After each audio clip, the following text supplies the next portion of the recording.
Bom dia, pessoal. Estamos aqui em São Paulo nesse sábado de manhã, nublado aqui, um dia bastante estranho. Vamos ver se o tempo melhora aqui para o resto do dia, para o pessoal poder aproveitar o dia. E gostaríamos de aproveitar essa manhã para comentar com vocês os últimos fatos desse governo, né? O mais importante fato, sem sombra de dúvida, que criou uma comoção geral no país, foi o secretário da Cultura fazer aquele pronunciamento imitando Goebbels, né? Primeiro falando frases muito similares a um discurso, a uma fala de Goebbels, e depois toda uma estética nazista, né?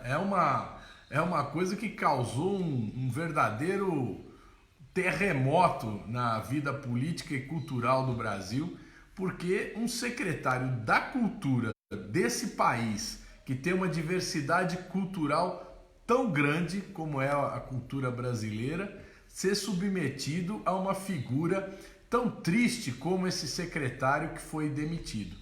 É uma figura que quer moldar a cultura brasileira, como diz o Bolsonaro, pelos valores cristãos e conservadores. Eu não sei bem o que ele quer dizer com isso, mas é tentar moldar a sua imagem e semelhança. É um absurdo essa situação e reagiu bem a sociedade brasileira, vários setores, várias opiniões políticas repudiando essa decisão. Eles querem fazer um grande edital de cultura que tenha como diretriz essa política, né? E essa política cultural. Então é evidente que nós temos que repudiar isso daí. Nós temos que inviabilizar esse edital, porque é um edital direcionado para um tipo de opinião política. E não é possível ter essa opinião, não só política, como de costumes, como uma opinião generalizada da cultura brasileira. Então é fundamental que a gente derrote isso, que a gente consiga de fato acabar com esse tipo de imposição. Agora, esse é o complicado. Isso não é uma visão só do secretário da Cultura, porque o secretário, ele extrapolou, ele é um doido varrido, é um cara que já tinha atacado até a Fernanda Montenegro, é um camarada frustrado, um neurótico, que foi lá e quis dar uma de gênio, né? Além de puxar o saco do seu chefe, que é o Bolsonaro, ele quis ainda se mostrar como um grande conhecedor da cultura alemã, particularmente a nazista. Mas se deu mal. Agora é importante o seguinte, a gente começar a discutir como é que nós vamos parar o carro desse governo. Porque existe uma outra faceta, um outro lado, que é a política econômica desse governo. Eles bateram um bumbo no final do ano dizendo que a economia estava deslanchando, estava crescendo, que tinha sido um Natal de recuperação. E agora, quando começam a aparecer os números reais, o que a gente observa? Que houve uma frustração de vendas nesse Natal. Aliás, uma associação comercial de lojistas, pequenos lojistas de shopping, já havia denunciado a manipulação dos números durante o Natal. E isso agora está se tornando evidente. E por que acontece isso? Por um fator muito simples. Não existe dinheiro no bolso do povo brasileiro. De um lado, um desemprego enorme, que não melhora, continua sempre grande, na faixa de 12, 13 milhões de pessoas. Um outro tanto, que agora a Rede Globo chama de empreendedores, que são trabalhadores por conta própria, que trabalham precarizadamente, ganhando uma miséria, né? E isso dá um total de praticamente 24, 25 milhões de pessoas, entre desempregados e trabalhadores precarizados. E depois, aqueles que estão trabalhando estão vendo o seu salário cada vez mais comprimido, cada vez mais diminuído, porque a pessoa é mandada embora de um emprego com salário e quando arruma outro emprego é com salário menor. Então, consumo para isso. Então, o que acontece? As vendas não avançam, o comércio não avança E a indústria brasileira, a própria agricultura brasileira, vende menos aqui dentro. A agricultura se salva porque vende para o exterior, vende as exportações, assim como o setor de petróleo, a mineração, vendem para o exterior. Enquanto a China estiver consumindo, nós vamos estar vendendo. Mas aquilo que é produto para o consumo interno do Brasil, isso não deslancha, não avança. O que seria necessário? Uma política de outro viés, uma política de incentivo à renda, de aumento da renda. E isso começa pelo aumento do salário mínimo. Não esse aumentozinho que ele deu agora de R$7, não. Mas um aumento vigoroso. Era necessário aumentar em R$100 o salário mínimo para que efetivamente a gente possa ter um aumento do consumo no Brasil. E é necessário também um amplo programa de investimentos do próprio governo. Investimentos no setor de petróleo, que estão paralisados, investimento em obras públicas, que estão paralisadas, investimento no Minha Casa Minha Vida, que é um projeto fundamental para democratizar a moradia popular no país e, ao mesmo tempo, gerar emprego na construção civil. Pois bem, a mídia brasileira, a Rede Globo, os outros jornais, né, e o mercado financeiro, apesar de criticar a política cultural de Bolsonaro, que é a política cultural nazista, mantém o apoio a essa política econômica desastrosa, que está acabando com a economia brasileira.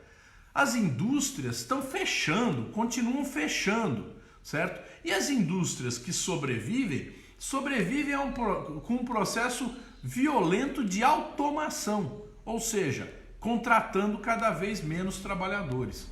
Então é necessário que o governo tenha uma política completamente diferente dessa, uma política de desenvolvimento. Olha só, o Bolsonaro fala tanto que gosta do Trump, que elogia o Trump, que é um grande governo. Pois bem, o Trump, com todos os absurdos que ele faz, principalmente a política agressiva, de bélica, que joga agora contra o Irã, o Trump desenvolveu uma política de crescimento do mercado interno nos Estados Unidos. Ele faz com que haja um desenvolvimento interno. À base do quê? Do protecionismo. Ele protege a indústria norte-americana, ele protege a agricultura norte-americana, né? E nós aqui no Brasil não. A gente arregaça, a gente abre, a gente deixa que entrem aqui os produtos importados. Praticamente agora vão abolir muitas taxas de importação, né? Fora que as já são muito baixas, e nós estamos destruindo a nossa própria economia. Então é necessário mudar a política econômica. É necessário que o Brasil tenha uma política de desenvolvimento. E esse governo não tem. E a mídia brasileira também apoia essa política econômica, né? A política de privatizações que eles querem levar a cabo está tendo uma reação muito grande. O pessoal da Casa da Moeda, no Rio de Janeiro, ocupou lá as instalações da Casa da Moeda. Está tendo privatização agora na fábrica de fertilizantes do Paraná. Os trabalhadores, são 1.000 demissões, pertence à Petrobras, está sendo privatizada. São 1.000 demissões que vão ocorrer lá. O pessoal está lutando, está reagindo. Também tem muita luta que vai se acentuar nos próximos dias e semanas, que é a privatização de 5 refinarias da Petrobras, né? E fora a privatização do Correio, que é a maior empresa de logística do país e que tem 40.000 trabalhadores. E que os possíveis compradores já avisaram, nós vamos trabalhar com menos da metade desses trabalhadores. Ou seja, são políticas que reduzem emprego, desnacionalizam a economia nacional e levam ao fechamento de diversas atividades. Veja vocês, a gente deixar de ter uma fábrica de fertilizantes no Brasil, que é um dos maiores produtores agrícolas do mundo, é de uma insanidade total. Nós vamos começar a importar fertilizantes, né? A gente diminuir a nossa capacidade de refino, reduzir o refino do petróleo no Brasil, é um absurdo. Nós vamos exportar petróleo bruto e comprar gasolina, comprar óleo diesel, comprar querosene, quando nós poderíamos fazer isso aqui. O Lula, quando presidente, ele desenvolveu a Petrobras para que a gente pudesse chegar na chamada química fina, ou seja, extrair petróleo, refinar o petróleo e ter uma indústria petroquímica, ou seja, fazer um ciclo longo de produção que gerasse emprego e riqueza dentro do Brasil. Mas esse governo, como também foi o governo do Michel Temer, não tem nenhuma preocupação com esse tipo de coisa. É por isso que não basta tirar o secretário da Cultura e acabar com essa política cultural insana. Nós precisamos mudar a política econômica. E a política econômica de Bolsonaro é ditada por Paulo Guedes. Paulo Guedes é um representante do mercado financeiro, representante dos interesses estrangeiros no país. E ele é o verdadeiro condutor dessa política, porque o Bolsonaro, como bem diz, não entende nada, mas dá guarida a essa política. Como, aliás, também os setores militares no Brasil que deveriam estar batalhando pelo país, pelo Brasil, pelo mercado interno, pela nossa produção. Esses setores abandonaram, deixaram vender a Embraer para a Boeing, que aliás a Boeing está numa crise gigantesca, se envolveu num projeto que deu tudo errado, aquele Boeing, aquele grande avião que já caíram 2, né, e que estão todos parados, a linha de produção da Boeing está parada, comprou a Embraer, ninguém sabe o que vai acontecer. A venda, na prática a venda da nossa área de lançamento de foguetes na base de Alcântara, né, que eles estão passando para os Estados Unidos, e isso aí tudo aos olhos dos militares brasileiros que não reagiram e não reagem e dão cobertura para esse governo. É necessário mudar, nós precisamos disso, e é para isso que nós vamos participar ativamente das próximas eleições municipais. Ontem houve uma reunião do Diretório Nacional do PT, a primeira reunião do novo diretório eleito, e uma das decisões políticas é que nós vamos lançar candidatos a prefeito e vereadores na maioria das cidades brasileiras. Vamos incentivar. Isso não quer dizer que a gente não faça acordo, não faça aliança. Sim, mas para fazer acordo e aliança com outros partidos, e nós queremos fazer com os partidos do campo da oposição, da esquerda, nós precisamos ter os nossos candidatos, porque a gente só dialoga com outras forças políticas quando a gente tem um nome para colocar como na disputa. Então nós vamos lançar candidatos, vamos discutir com outras forças políticas e pretendemos disputar nas principais cidades do país, aqui as capitais, as grandes cidades, as cidades onde existem redes de transmissão de TV e rádio, para que efetivamente a gente prepare a derrota desse governo. Esse governo Bolsonaro tem que ser derrotado e enterrado, porque o mal que ele causa ao país é inequívoco. Todas as pessoas estão vendo.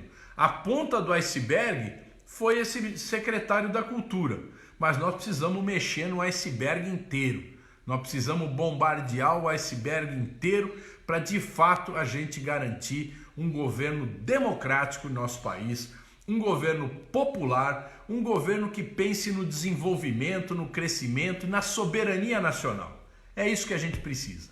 Minha gente, um bom sábado para vocês. Aproveitem o fim de semana. Segunda-feira nós vamos voltar a conversar com vocês sobre a Prefeitura de São Paulo. Aliás, segunda não, vamos fazer domingo à noite um bate-papo para falar sobre a Prefeitura de São Paulo, em particular, que eu quero conversar desse assunto com vocês.